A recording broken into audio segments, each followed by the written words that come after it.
Picha yetu inaanza, mshikaji yupo kazini, anafanya usafi. Mshikaji alikuwa anafanya kazi ya hudumu kwenye hoteli. Wakati anaendelea na usafi, ghafla anakuta begi kwenye meza.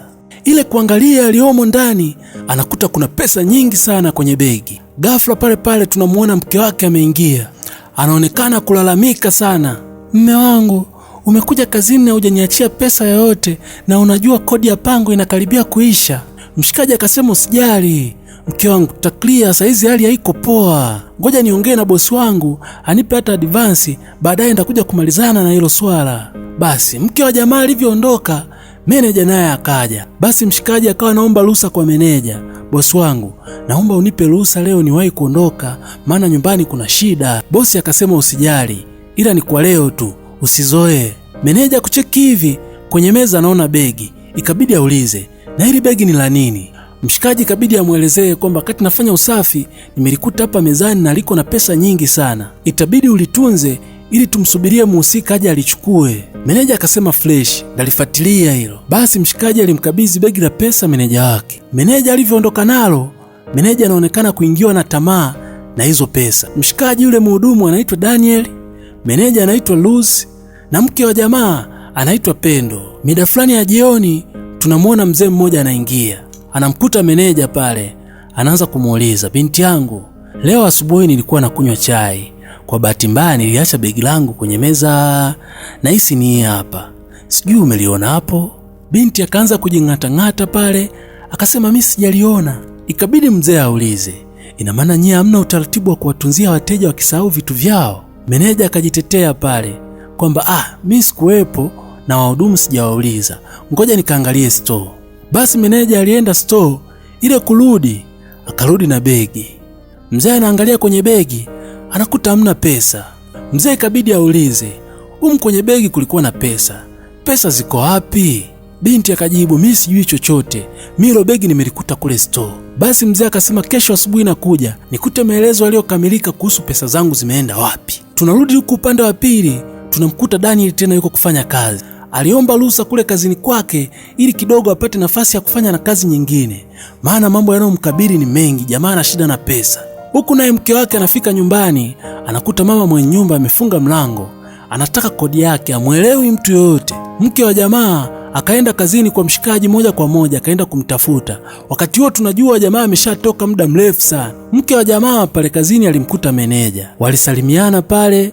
Binti akauliza, mme wangu nimemkuta? Meneja akasema, mme wako alitoka ni muda mrefu sana.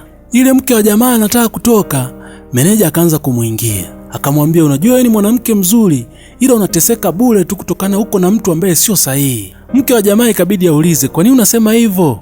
Meneja akasema, niliwasikia maongezi yenu, jamaa anajilizaliza kinoma, hata kodi anashindwa kulipa. Sasa meneja akasema, hapa nina dili, nataka mme wako tumsingizie ameiba pesa, afukuzwe kazi, alafu wewe nitakupa pesa ambayo itabadilisha maisha yako.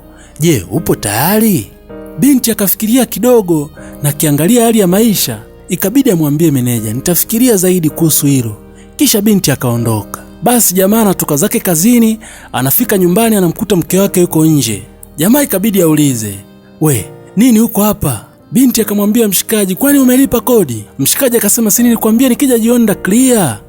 Binti akasema, kodi hiyo iko wapi? Jamaa akatoa pesa mfukoni, lakini aliyotoa pesa ni nusu. Binti ikabidi aulize, pesa nyingine iko wapi? Mshikaji akasema, itabidi mwenye nyumba tumpe nusu. Binti akasema, wewe kila siku unakuwa na nusu, kuanzia leo mimi na wewe basi. Binti akaondoka. Basi kimasihala waliachana kisa ugumu wa maisha. Binti akawa amepita hivi. Upande mwingine tunamuona binti yuko chuo, wanapiga stori na rafiki yake. Binti akawa anamuuliza rafiki yake wa chuo, hivi unaweza kumsaliti mtu unayempenda kisa pesa? Mshikaji akasema inategemeana. Mshikaji akamuuliza, unataka kumwacha mume wako Danieli? Binti akasema ndiyo, maana mimi mahitaji yangu yamekuwa ni mengi. Chuo nadaiwa kodi, nyumbani kwangu nadaiwa kodi, afu Danieli hawezi kufanya hivyo vyote. Rafiki yake akamwambia, mbona ada ya chuo Danieli alishalipa miaka 3 yote? Binti ghafla akaanza kujiona amekosea, akasema, amelipa miaka 3 yote? Ndo maana anakuwa muda wote ana hela, mume wangu. Kabinti kakakimbia. Asubuhi yake tunakuja kazini kwa mshikaji. Mshikaji anaongea na meneja wake. Meneja anataka kumfukuza kazi mshikaji kwa ajili ya kupoteza ushahidi. Mshikaji anaombaomba msamaha. Ghafla mzee anaingia na polisi. Mzee akamuuliza meneja, ulifuatilia kuhusu pesa zangu na uliwauliza wafanyakazi wako ni nani alilichukua begi langu? Daniel bila kujua akasema, ni mimi mzee, mimi hapa ndo nilichukua begi lako. Mzee akasema, ni vizuri, ina maana wewe unaweza kuwa unajua pesa zangu ziko wapi. Daniel akasema, mimi nilivyolikuta begi lilikuwa na pesa, nilimkabidhi meneja. Meneja ikabidi ajitetee, kijana alinipa begi lakini mimi sikujua kama ndani kuna pesa, wala sikuona pesa ndani ya begi. Daniel akasema, huo ni uongo madamu, pesa uliziona kwenye begi na nilikukabidhi na nilikutaarifu. Meneja akajibu, wewe umeiba pesa, unatafuta mtu wa kumsingizia. Wewe ndo una shida kibao, mashida yamekujaa chungu mzima, wewe ndo utakuwa umeiba pesa. Mshikaji akasema, kweli mimi nina shida, lakini kuwa na shida sio sababu ya mimi kuiba pesa za watu. Wanavyobishana, ghafla mke wa mshikaji anaingia. Meneja anasema, amekuja mtu ambaye anaweza kusema ukweli. Kakamdakia juu kwa juu, mume wako hakuja na pesa jana usiku nyumbani? Mke wa jamaa akasema, mimi nitasema ukweli. Kameneja, sema. Basi mke wa jamaa akaanza kuelezea, huyu meneja alijaribu kunilaghai mimi nimsaliti mume wangu kwa kusema uongo kwamba yeye ndo aliyechukua pesa, na nikisema uongo aliniahidi zawadi nono sana ambayo itabadilisha maisha yangu, lakini mimi nimesita kufanya hivyo. Basi mzee hakutaka mke wa jamaa ajielezee sana, akamwambia polisi, kamata huyu meneja. Pale pale mzee akampigia simu mpelelezi wake afanye ukaguzi mahali anapoishi binti. Basi Daniel alitaja namba ya nyumba na mpelelezi alirudisha jibu kwamba pesa nimezikuta. Basi meneja alikutwa na hatia pale, na mzee akamwambia Daniel, nimependa uaminifu wako, pale kwenye kampuni yangu kuna nafasi ya kuwa meneja, kama utakuwa tayari utanipigia simu. Basi Daniel alikubali. Pale ofisini walibaki Daniel na mke wake. Mke wake Daniel akaanza kumwomba msamaha Daniel, mume wangu, sikujua kuwa nakosea, sikujua kwamba unafanya mambo mengi kwa ajili yangu, sasa hizi ndo nimejua makosa yangu, naomba unisamehe. Daniel akasema, nimekusamehe, ila nitakupa talaka yako, hatutaweza kuishi pamoja tena.